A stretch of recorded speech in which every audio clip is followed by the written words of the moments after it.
5 வயசு குழந்தை, இப்போ டாட்லர்னு சொல்கிறோம் இல்லையா, ஒரு 2லேருந்து ஒரு 4 வயசுன்னு வச்சுப்போமே. அந்த டாட்லர்ஸ்க்கு நம்மளால் என்ன கொடுக்க முடியும்?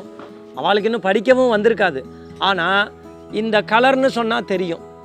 ஒரு கிருஷ்ணர் படம் காமிச்சு இதுதான் கிருஷ்ணர்னு சொன்னால் தெரியும், பசுமாடு காண்பிச்சா தெரியும். அப்போ அவங்களுக்கு எல்லாமே இல்லுஸ்ட்ரேட்டிவாக இருக்கணும். அப்போ அதுக்கு தான் இந்த மாதிரி போர்ட் புக்ஸாக கொண்டு வரணும். அப்போது 2லேருந்து 5 வயசு டாட்லர்ஸ், அந்த வயசுலேருந்து நம்ம ஆரம்பிக்கணும். ஏன் கர்ப்பத்திலேருந்தே கற்றுக்கலையா? நம்ம எவ்வளவோ புராண கதைகளில் பார்க்குறோமே, கர்ப்பத்தில் இருக்கும்போதே கதை கேட்டான் அப்படின்னு நம்ம பார்க்குறது இல்லையா? ஆண்டாள் 5 வயசு பெண்ணு அவ்வளோ தூரம் பெருமாளை பற்றி ஒரு பாசுரம் பாடலையா? அப்போது சின்ன வயசுலேருந்து ஆரம்பிக்கணும்னா இந்த மாதிரி போர்ட் புக்ஸ்லேருந்து ஆரம்பிக்கணும்.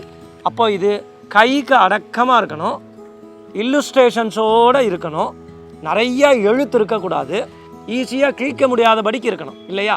அப்போது அந்த மாதிரி போர்ட் புக்ஸ் நாம் கொண்டு வர முயற்சி செய்கிறோம். இது pracharam.inலேருந்து 5 வயசு கீழே இருக்கிற குழந்தைங்களுக்கான டாட்லர் புக்ஸ். கொஞ்சம் கொஞ்சமாக சின்ன வயசுலேருந்தே இந்த கான்செப்ட்ஸ்லாம் நம்ம அறிமுகப்படுத்துறதுக்கு. அப்போது இது குழந்தைகளுக்கான ராமாயணம் கதை புஸ்தகம். அப்போது அதில் ராமாயணம் கதை இருக்கணும், அதே சமயம் அவங்களுக்கு படம் பார்த்து புரிகிற அளவுக்கு கலர்ஃபுல் இல்லுஸ்ட்ரேஷன்ஸோடு இருக்கணும். இது எல்லாம் தான் நம்ம pracharam.inல பதிப்பிக்கிறோம். ஸோ இது கதை புஸ்தகம். ஆனால் ஆக்டிவிட்டீஸ் வேணுமே அப்படின்னா அதுக்கு தனி புஸ்தகம். ராமாயணத்தில் தனி ஆக்டிவிட்டி புக். அவளுக்கு கலர் அடிக்க பிடிக்கும், அதில் நிறையா பசில்ஸ் இருக்கணும், விடுகதை இருக்கணும், குவிஸ் இருக்கணும். அப்போ அதெல்லாம் பண்ணுறதுக்கு ஒரு ஆக்டிவிட்டி புக்ஸ் வேணும் இல்லையா? ராமநாமா எழுதி பார்க்கணும். ஸோ கதை சொல்லணும், ஆனால் விளையாட்டு போக்கில் சொல்லணும்.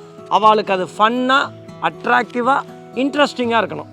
அப்போது இந்த மாதிரி தனி புஸ்தகங்கள், ஆக்டிவிட்டி புக்ஸ், கலரிங் புக்ஸ் தனி செக்மெண்ட், கதை புத்தகங்கள் with colourful illustrations, story books அது தனி. இல்லை ஓரளவுக்கு படிக்க ஆரம்பிச்சிட்டா அப்படின்னா அப்போ இன்னும் கொஞ்சம் கதைகள்லாம் நல்லா ஸ்பேஷியஸாக நிறைய எழுத்து போடாமல் இடைவெளி விட்டு அவங்களே படிக்கிற மாதிரி ஒரு 8 வயசு, அப்போ அவங்களே படிக்கிற மாதிரி அதுலேயும் இல்லுஸ்ட்ரேஷன்ஸ் இருக்கணும். அவங்களா கொஞ்சம் எழுத்து கூட்டி படிக்கிற அளவுக்கு சில புத்தகங்கள் கொண்டு வரணும். இங்கிலீஷில் இருந்தால் அது நகரத்து குழந்தைங்களுக்கு பயன்படும், தமிழில் இருந்தால் அதில் கிராமத்து குழந்தைங்களுக்கு பயன்படும். சரி, இன்னும் கொஞ்சம் வளர்ந்தாச்சு. இப்போ உதாரணத்துக்கு எல்லாரும் மனப்பாடம் பண்ணி ஒப்பிக்கணும், திருப்பாவை படிக்கணும், படித்தா நல்லதுன்னு சொல்கிறோம். நான் 30 பாசுரம் மனப்பாடம் பண்ணி ஒப்பிச்சிட்டேன், இதனால் என்ன இப்போது அடுத்து நான் என்ன பண்ணட்டும் அப்படின்னா, அப்போ இது ஆண்டாள் ஆக்டிவிட்டி புக். அப்போது திருப்பாவையில் இருக்க ஒரு பாசுரத்துக்கும் இதில் ஒரு ஆக்டிவிட்டி இருக்குது.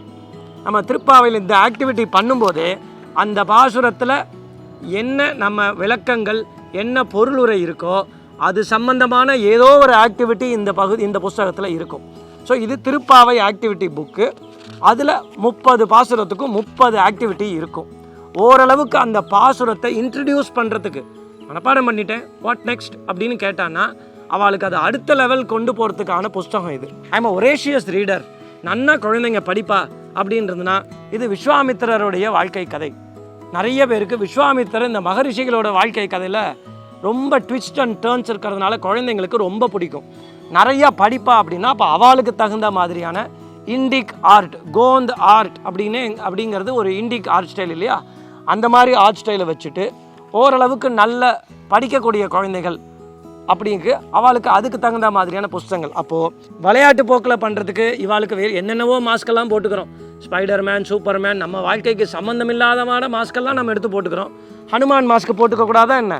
அப்போ இந்த ஹனுமான் மாதிரி மாஸ்க்கை போட்டுட்டு குழந்தைங்க தானாகவே மாறுவாள். ஹனுமானை போல இரு, ஹனுமான் எவ்வளோ சக்திசாலி, எவ்வளோ பக்தியாக இருந்தார், கையை கூப்பிட்டு வினயமாக இருக்கார், பெரிய விஷயம் சாதிச்சார், ஆனால் எவ்வளோ அடக்கமாக இருக்கார் அப்படிங்கிறத நம்ம சொல்கிறத விட குழந்தைங்களுக்கு இந்த மாஸ்க்கு போட்டுண்டா அவளே ஹனுமானை போல் இருக்கணும்னா உடனே ஒரு போஸ்ட் கொடுக்க ஆரம்பிச்சிடுறான். அப்போது நம்ம வேல்யூஸை எப்படியெல்லாம் இம்பைப் பண்ண முடியுமோ அதுக்கு உண்டானபடிக்கு நம்மக்கிட்ட டூல்ஸ் இருக்கணும். அது story books, activity books, teaching tools, இந்த மாதிரி மாஸ்க்கு, அது சம்மந்தமான கேம்ஸு, இது எல்லாமே நம்ம pracharam.inலேருந்து கொண்டு வரோம்.